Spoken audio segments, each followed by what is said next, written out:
Right. So ever feel like life's just one big hamster wheel? You're like, go, go, go, always connected, but somehow you still feel kind of lonely. Yeah. Well, today's deep dive, it might just have a surprising solution. Hmm. We're going to explore this idea that a little bit of alone time like real solitude, could be the secret to a brighter I day. like that. Yeah. We're digging into an excerpt from The Beauty of Alone, how solo time can brighten your day.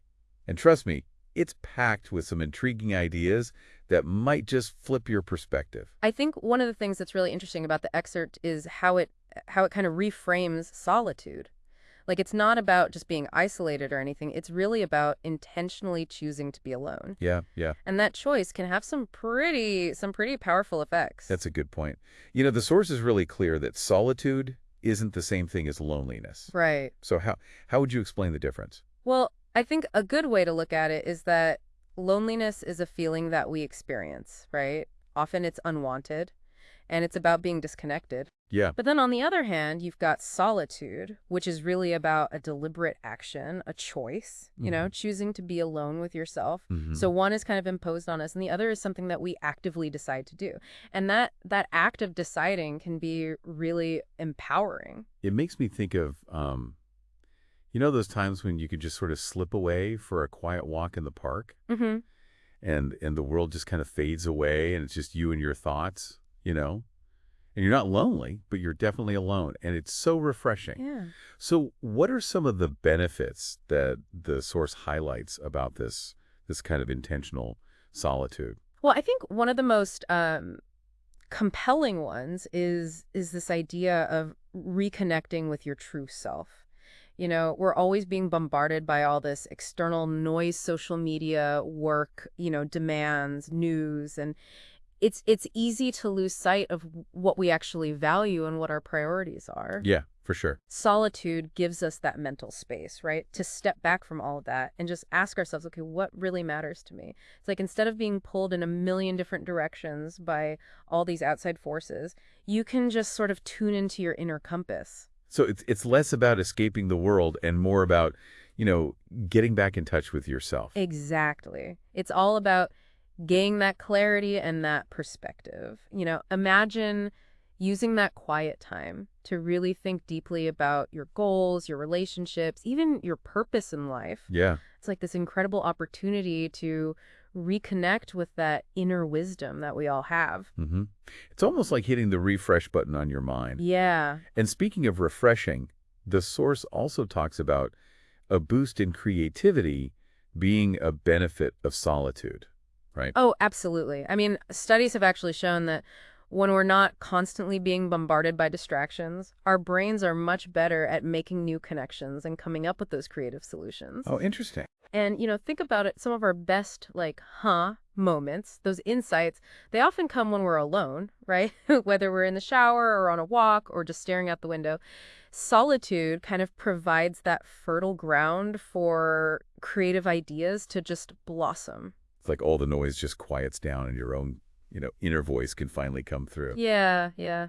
I know from my own experience that just spending time in nature is so calming. Mm-hmm. Does the source talk about the mental health benefits of solitude? They do. The excerpt actually highlights solitude as like this kind of mental detox. Interesting. When you step away from all of the constant stimulation and demands of modern life, it allows your nervous system to regulate.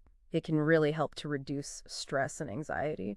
So whether it's a walk in the woods, a quiet evening with a good book, or just sitting in a peaceful space, solitude can be incredibly powerful for improving our mental well-being. That's fascinating how something, as simple as being alone can have such profound effects. Yeah. But I'm guessing that some listeners are thinking, okay, that's easier said than done. Like, how do I actually carve out alone time in my crazy busy schedule?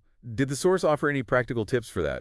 They did, and I love that they emphasize starting small. You don't need to go on some week-long silent retreat or anything. Right. Even just 15 minutes a day can make a huge difference. The key is to really be intentional about it. Maybe it's enjoying a cup of tea in silence before everybody else wakes up, taking a mindful walk during your lunch break, or even just disconnecting from technology for an hour before bed. Those are great starting points.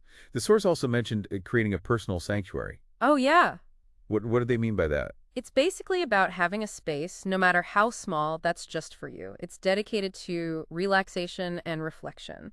So it could be a cozy corner in your living room or a spot in your garden, or even just a comfy chair by the window. Right. The idea is to create a space that tells your brain, okay, this is where we unwind, this is where we recharge. I love that. Yeah. I feel like I need to revamp my reading nook now. Yeah.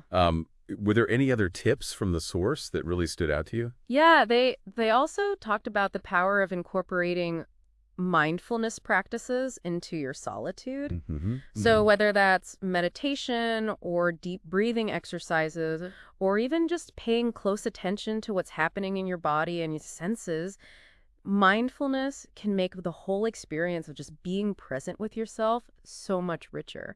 And, there are a ton of apps and resources out there if you're new to mindfulness. I keep meaning to try one of those. Now, Yeah. I'm curious, do you have any personal tips for making the most of solo time? Something that's not in the source, but that you found helpful. For me, it's about really disconnecting. Like, I love to go for walks and I'll intentionally leave my phone behind. Wow. Okay. Yeah, it just helps me to be present in the moment and engage all my senses. It's really refreshing. That's a great idea. I might have to try that. It's a good reminder that disconnecting from technology can be such a key part of reconnecting with ourselves. Mm-hmm. Now, it's important to point out that the source isn't suggesting that we all become hermits or anything, right? Right. It's about finding a balance between solitude and connection. Exactly. We're social creatures. We need those meaningful connections. They're essential to our well-being.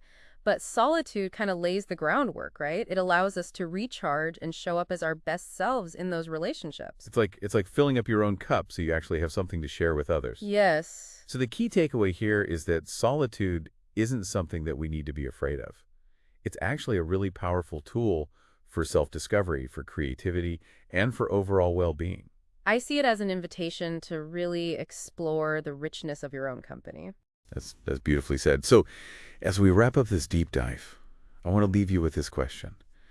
What's one small way that you could bring a little bit of intentional alone time into your week? And what do you think might shift in your day or even your week if you do? Think about that. And until next time, happy exploring. Yeah, enjoy. Bye.